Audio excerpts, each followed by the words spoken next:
महाबोधी महाविहाराच्या मुक्तीचे आंदोलन आता देशभर पेटत आहे। जिल्हा तालुका पातळीवर आंदोलने केली जात आहेत। लातूर जिल्ह्यात रिपब्लिकन पार्टी ऑफ इंडियाच्या वतीने भव्य निदर्शने करत जिल्हाधिकारी लातूर यांच्या मार्फत राष्ट्रपती व प्रधानमंत्री यांना निवेदन देण्यात आले। 1949च्या जाचक कायद्यातून महाबोधी महाविहाराची मुक्ती करून हे विहार बौद्धांच्या हवाली करण्यात यावे। ज्याप्रमाणे मुस्लिम, शीख, हिंदू धर्मीयांच्या धार्मिक शोकांवर त्याच धर्माची माणसं आहेत, मग महाबोधी महाविहार हे बौद्धांचे धर्मस्थळ श्रद्धास्थान असताना त्यात हिंदूंचा हस्तक्षेप कशासाठी? हा हस्तक्षेप थांबवून बौद्धांचे धर्मस्थळ बौद्धांच्या ताब्यात द्यावे। यावेळी जिल्हाधिकारी कार्यालयावर रिपब्लिकन पार्टी ऑफ इंडियाचे जिल्हाध्यक्ष बाबासाहेब कांबळे, चंद्रकांत चिपटे, श्रीकांत बनसोडे, सुधाकर गुळवे, जितेंद्र बनसोडे, सुनील वाहुळे, बालाजी कांबळे, प्रशांत शिंदे, शरद सोनकांबळे यांच्यासह जिल्हाभरातील कार्यकर्त्यांची उपस्थिती होती।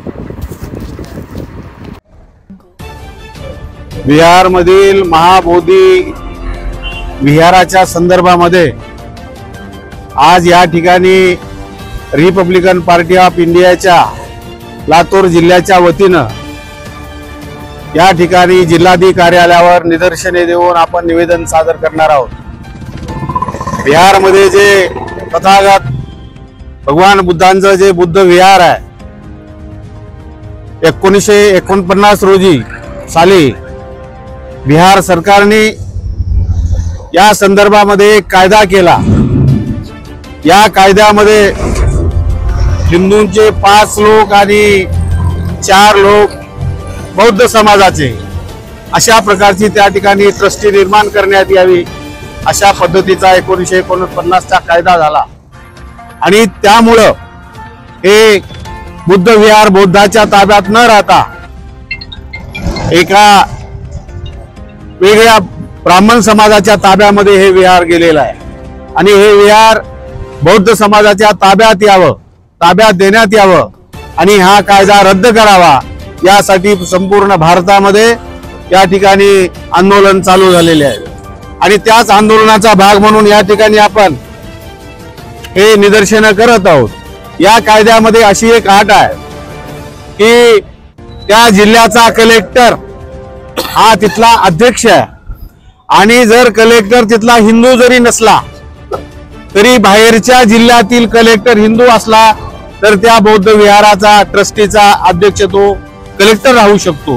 म्हणून आपली अशी मागणी आहे, हे सगळे ट्रस्टी ही बौद्ध असली पाहिजे आणि यामध्ये कलेक्टर वगैरे काही असता कामा नये आणि बौद्ध लोकांचीच त्या ठिकाणी ट्रस्टी असावी, यासाठी या देशामध्ये हे आंदोलन सुरू झालेलं आहे। म्हणून या ठिकाणी आपण या संदर्भात बोलत असताना हा बौद्ध धर्मीयावरला अत्याचार होत आहे, अन्याय होत आहे। याचं कारण असं, राम मंदिराची ट्रस्ट आहे तिथं सगळे हिंदू आहेत, गुरुद्वाराची ट्रस्ट आहे तिथं सगळे शीख आहेत, जैन ख्रिश्चनांची ट्रस्ट आहे तिथं सगळे ख्रिश्चन लोक आहेत चर्चचे, आणि अशा पद्धतीनं बौद्ध धर्मीयावरच अन्याय का? म्हणून आपण अशी मागणी करत आहोत की या ट्रस्ट मध्ये सगळे बौद्ध धर्मीय असले पाहिजेत आणि हा 1949चा कायदा हा रद्द झाला पाहिजे। एवढे यासाठी आपण या ठिकाणी जमलेलो आहोत आणि म्हणून एवढं या ठिकाणी आपल्याला इथंच न थांबता यापेक्षाही तालुका पातळीवर, जिल्हा पातळीवर, राज्य पातळीवर या संदर्भामध्ये आपल्याला आंदोलन करावं लागणार आहे, एवढंच या ठिकाणी बोलतो। जय भीम, जय भारत। हे मुक्ती स्थान या ठिकाणचं मुक्त व्हावं, बौद्धांचं स्थान मुक्त व्हावं, अशा पद्धतीनं संबंध महाराष्ट्रामध्ये हे आंदोलन होत आहे। आणि म्हणून हा जो कायदा आहे हा जाचक कायदा आहे, त्या ठिकाणी 4 सवर्ण हिंदूचे ब्राह्मणाचे लोक आणि कलेक्टर सुद्धाच, कारण कलेक्टर हा बौद्धाचा देशामध्ये कुठेच नसल्यामुळं 5 लोक या ठिकाणी ब्राह्मणाचे आहेत आणि 4 लोक बौद्धांचे आहेत। म्हणून हा जाचक कायदा आहे, हे आमच्या आशा स्थान आहे। आणि म्हणून ज्या पद्धतीनं मुस्लिमाची मक्का मस्जिद आहे त्या ठिकाणच्या मुस्लिमाच्या मस्जिदचे कमिटीचे अध्यक्ष मुस्लिम असतात, शीखाच्या ठिकाणी धर्मगुरू त्यांचे असतात, आणि म्हणून या ठिकाणी अयोध्येचं जे राम मंदिर आहे त्या राम मंदिरावरती सर्वच्या सर्व सनातनी ब्राह्मणांचं या ठिकाणी ट्रस्टी आहे, म्हणून ही ट्रस्ट बौद्धाच्या ताब्यात द्यावं, याचा एक आंदोलनाचा भाग म्हणून या ठिकाणी हे बुद्धाच्या तत्वज्ञानाप्रमाणे हे आंदोलन होते। याच्या पुढे आम्ही हिंसक आंदोलन सुद्धा खासदार रामदासजी आठवले साहेब यांच्या वतीनं करणार आहोत, म्हणून हे आंदोलन शांततेनं लोकशाही मार्गाने होत आहे। तेव्हा या आंदोलनाची दखल भारताच्या पंतप्रधानांनी आणि त्या ठिकाणी ज्या मागासवर्गीयचे आणि भटक्या मुक्ताच्या ज्या राष्ट्रपती आहेत यांनी याची नोंद घ्यावी आणि मुख्यमंत्री बिहारचे यांना आदेशित करावं, हे बुद्धाचं मुक्तिस्थान मुक्त करावं, अशा पद्धतीचं आमचं नम्र निवेदन आहे। मायबाप सरकारला या निवेदनाद्वारे आम्ही मागणी करत आहोत, आम्ही सरकार पक्षामधले जरी लोक असलो तरी आम्ही बौद्ध धर्मीय आहोत, याची नोंद सरकारने घ्यावी। याचं कारण असं आहे, साधा अशोक चक्र घरावर जर दिसलं तर हे घर बौद्धांचं आहे। अशोक चक्र एखाद्याच्या गाडीवर, मोटरसायकलवर, कारवर दिसलं तर हे घर बौद्धांचं आहे। आणि ज्या वेळेला तिरंग्यावर अशोक चक्र दिसते त्यावेळेला यांना हा देश बौद्धांचा वाटत नाही, ही त्यांची घाणेरडी मानसिकता आहे। ही मानसिकता सरकारने तपासून बघावी आणि 1949चा कायदा त्याच्यामध्ये सुधारणा करावी।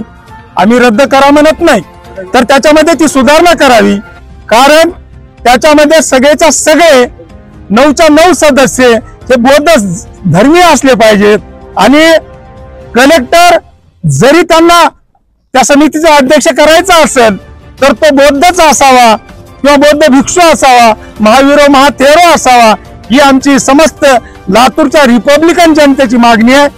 एवढंच बोलतो आणि सन्मान्य कलेक्टर लातूरचे यांना आम्ही सर्व रिपब्लिकन जनतेने या तुम्हाला या चित्रात दिसतात तेवढ्या सर्व नेत्यांनी, पदाधिकाऱ्यांनी, कार्यकर्त्यांनी मिळून या मागणीचं निवेदन दिलेलं आहे। प्रमुख आमच्या 4 मागण्या आहेत।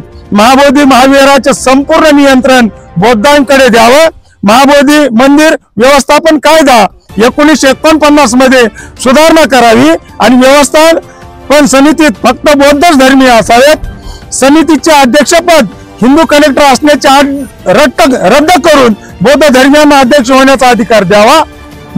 महाविहाराच्या धार्मिक आणि सांस्कृतिक बाबीमध्ये कोणत्याही इतर धर्मियांचा हस्तक्षेप नसावा आणि तो सरकारने थांबवावा, या निवेदनाद्वारे आम्ही मागणी केली आहे।